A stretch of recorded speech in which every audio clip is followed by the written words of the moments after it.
Naghahanap ba kayo ng murang staycation na may private pool, static, insta-worthy ang datingan, at higit sa lahat, pet-friendly pa? Tara, maire-recommend ako sa'yo.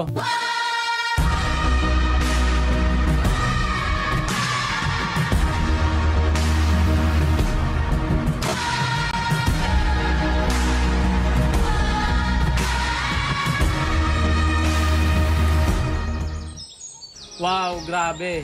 Napaka-solid. At para na rin akong nakapunta sa Bali, sa villa na to. Dahil meron din sila ditong Gates of Heaven.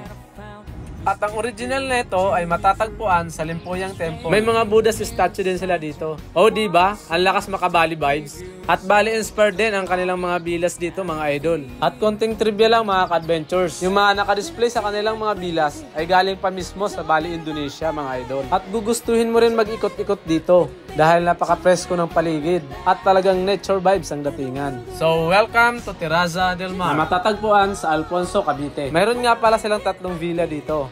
Ang Villa Luna, Villa Gaya, at ang Villa Angelita. Unahin natin ipakita ang Villa Angelita, kung saan kami nag-stay. Ito ay A-frame glamping villa design at pinaka-most affordable sa tatlo na kayang mag-accommodate ng 6 to 8 persons.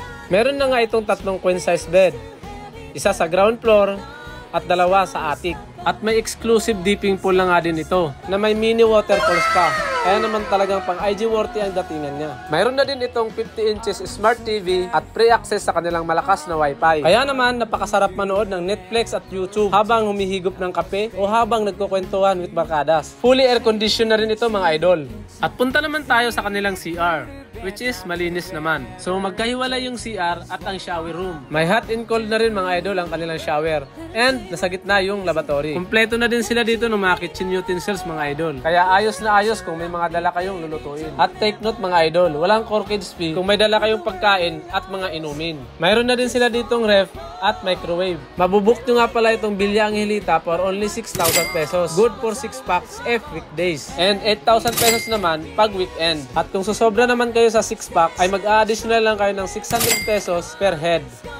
Ito naman ang Villa Luna. This is a Bali-inspired villa. Ito yung pinakamalaki nilang villa na kayang mag-accommodate ng 10 to 15 packs. Halos same lang sila ng amenities with Villa Angelita. With private dipping pool, ref, TV, complete kitchen utensils. Bukod sa mas malaki ito kaysa sa Villa Angelita, ay mayroon itong 1 queen size bed sa ground floor at 3 queen size bed sa attic and 1 double bed.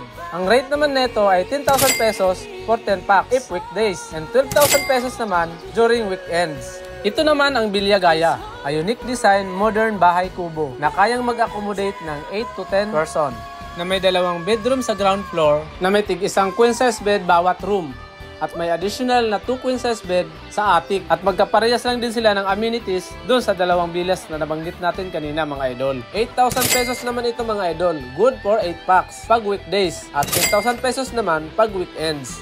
For inquiries and advance booking, mag-down message lang kayo sa kanilang FB page. Ako nga pala si Kuya Randy Adventures. Enjoy and God bless!